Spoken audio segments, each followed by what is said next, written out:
نکاح۔ اسی طرح ایک اور آیت میں اللہ تعالیٰ نے ارشاد فرمایا والذی خلقکم من نفس واحدہ وخلق منها زوجها، کہ وہ اللہ جس نے تمہیں ایک جان سے پیدا کیا اور اسی ایک جان سے اس کی زوجہ کو پیدا کیا۔ انسانی بقا کے لیے اور انسانیت کی بقا کے لیے نکاح کرنا یہ ضروری عمل ہے۔ شادی کرنا یہ زندگی کا، انسانیت کی بقا کا، معاشرتی زندگی گزارنے کا یہ ضروری جزء ہے، ضروری حصہ ہے۔ اب اتنا زندگی کا جو اہم حصہ ہے، لازمی بات ہے شریعت مطہرہ نے کچھ احکامات تو دیے ہوں گے کہ وہ معاملہ یا وہ چیز کہ جس کے بغیر انسان کی زندگی کا گزران بھی مشکل ہو جاتا ہے، انسانیت کی بقا بھی بغیر اس چیز کے ممکن نہیں ہے۔ تو اتنی اہم چیز کے بارے میں ضرور اللہ تعالیٰ نے کچھ نہ کچھ تو احکامات دیے ہوں گے، شریعت مطہرہ نے کچھ احکامات دیے ہوں گے۔ ان میں سے یہ کہ عام طور پر جو نکاح کیا جاتا ہے یا جو شادی کی جاتی ہے، اس کو 3 مرحلوں میں تقسیم کیا جا سکتا ہے۔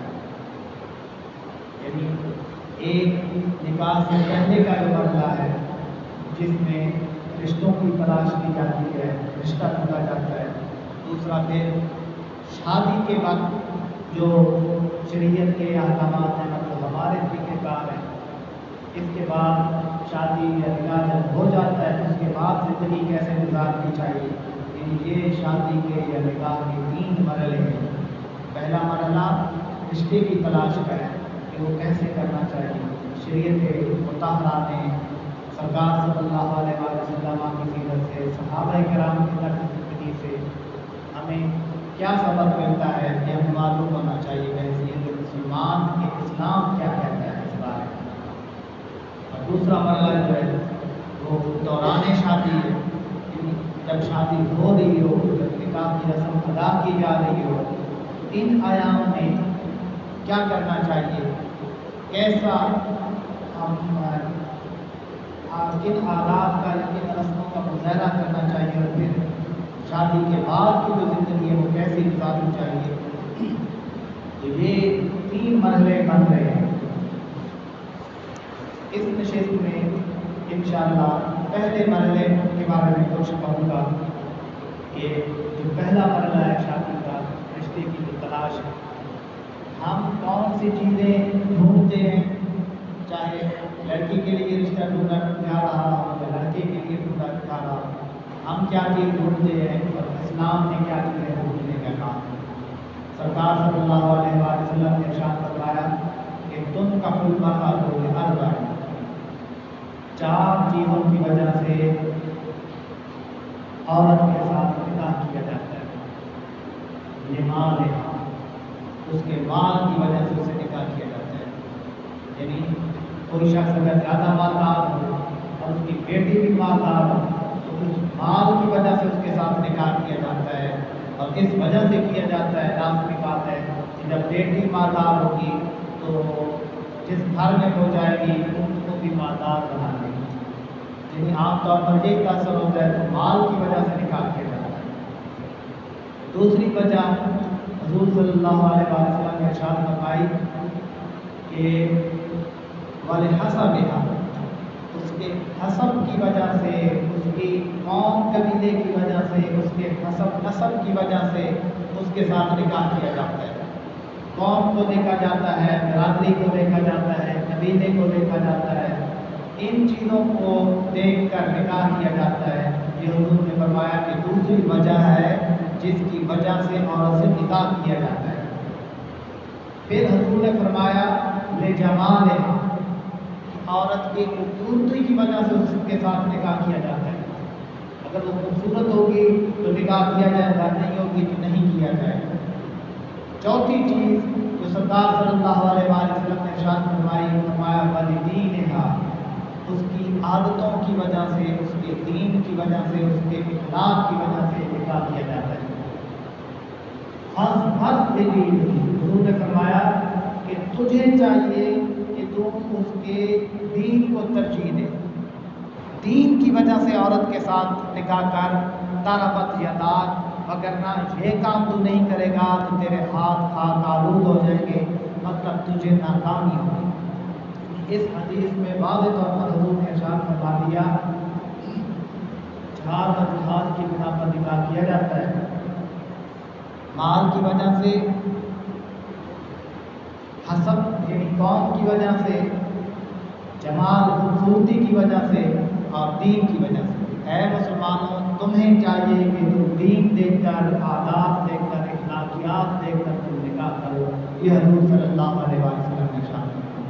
اب ہم اپنی طرف جب آتے ہیں، یعنی ہم بحیثیت مسلمان، ہمیں حضور صلی اللہ علیہ وسلم نے تو یہ حکم دیا کہ اس وجہ سے عورت کے ساتھ نکاح کرو، 4 چیزوں کی وجہ سے نکاح کیا جاتا ہے، تم نے یہ چیز دیکھنی ہے کہ جو ان کی اخلاقیات کو دیکھنا ہے، عادات کو دیکھنا ہے، اس لیے کہ دونوں کی میاں بیوی کی جو زندگی گزرتی ہے وہ مال کی وجہ سے نہیں گزرتی۔ مال ان کو آپس میں ملائے رکھنے پر مجبور نہیں کر سکتا۔ کئی مالداروں کے درمیان بھی رشتے ٹوٹے، اس سے معلوم یہ ہوا کہ مال جو ہے یہ گارنٹی نہیں ہے اس چیز کی کہ ان کا رشتہ اب ٹھیک چلتا رہے گا۔ تو حضور نے فرمایا کہ عورت کے ساتھ جو نکاح ہے وہ مال کی وجہ سے، یا تو مال کی وجہ سے کیا جاتا ہے، اور مال کی وجہ سے جو نکاح کیا جائے وہ عام طور پر کامیاب نہیں ہوتا۔ حضور نے دوسری چیز یہ ارشاد فرمائی کہ حسب کی وجہ سے، قوم کی وجہ سے نکاح کیا جاتا ہے، اور کئی مرتبہ ایسا ہوا ہے اور آپ لوگوں کے سامنے ہو رہا ہوگا کہ قومیت کو ہم نے ترجیح دی ہے، اور ہمارے جو ذوق میں یہ ہوتا ہے، ہمارے جو گمان میں یہ ہوتا ہے کہ ان قوم والوں کے ساتھ نکاح نہیں کرنا۔ جب نہیں کرتے، اپنی ہم قوم کے ساتھ جب نکاح کر لیتے ہیں، ان میں باقی عادات کو دیکھتے نہیں ہیں، صرف اپنے قوم کو دیکھا ہوا ہوتا ہے، اور وہ آنے کے بعد جو پھول وہ کھلاتی ہے، یا جو گھر میں جتنی تکلیف یا جتنی اذیت قوم کی وجہ سے وہ شوہر کو پھر دے رہی ہوتی ہے، یہ پھر شوہر ہی اچھی طریقے کے ساتھ جانتا ہے۔ یعنی قوم اس بات پہ مجبور نہیں کرتی کہ تم نے اچھے طریقے کے ساتھ رہنا بھی ہے۔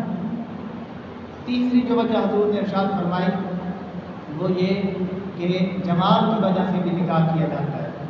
اب یہ دیکھیں کہ 45-50 سال کے بعد سارے بوڑھے یا ساری بوڑھیاں ایک ہی طرح کے ہو جاتے ہیں۔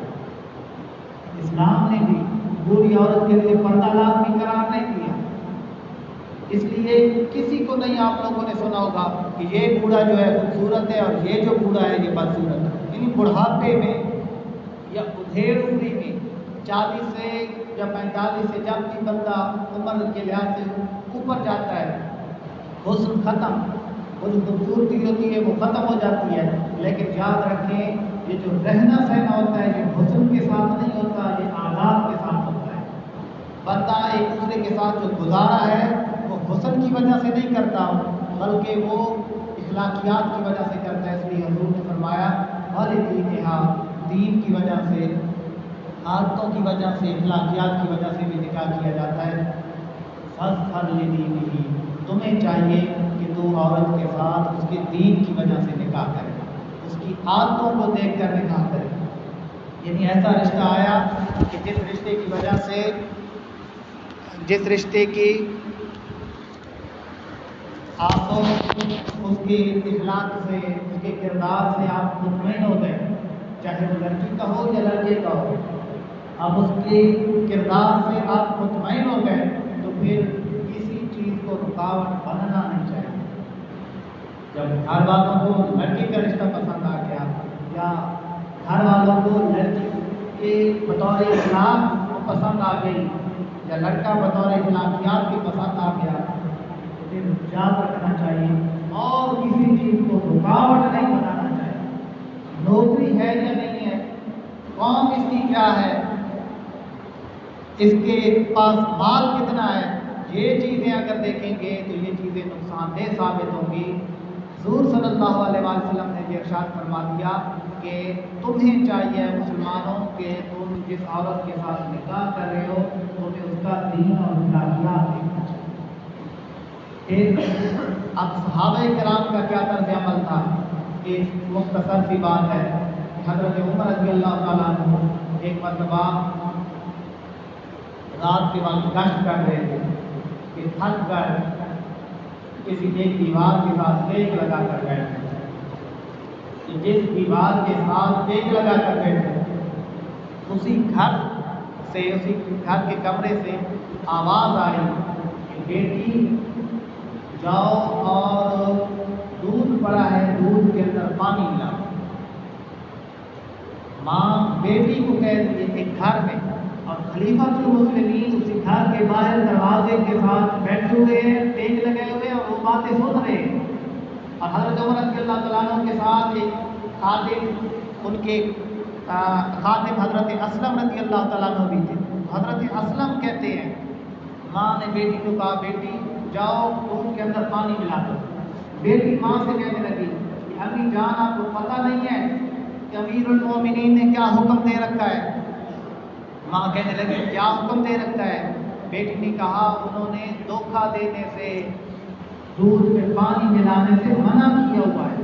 تو ماں کہنے لگی بیٹی کو بیٹی جاؤ پانی ملا دو، نہ ہمیں یہاں پر امیر المومنین دیکھ رہا ہے اور نہ اس کا منادی دیکھ رہا ہے، باہر دیوار کے ساتھ امیر المومنین کی گفتگو سن رہے ہیں۔ بیٹی کہتی ہے نہیں امی دودھ میں پانی نہیں ملا سکتی، یہ کیسے ہو سکتا ہے کہ لوگوں کے سامنے میں اس کا حکم مانوں اور جب لوگ نہ ہوں تو میں اس کا حکم نہ مانوں، یہ میں نہیں کر سکتی۔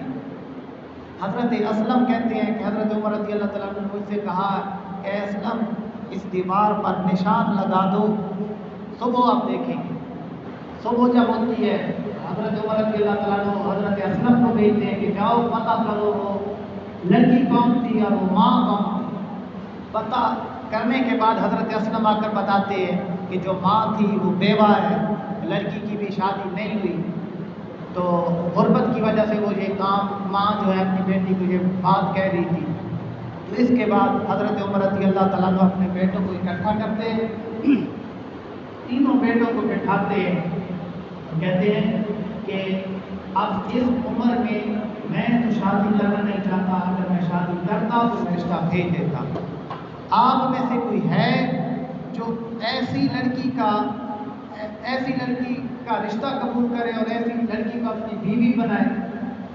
حضرت عمر رضی اللہ تعالیٰ عنہ کے صاحبزادوں میں سے ایک عبد الرحمن بن عمر بیٹھے تھے، انہوں نے عرض کی ابا جان میری تو شادی ہو چکی ہے۔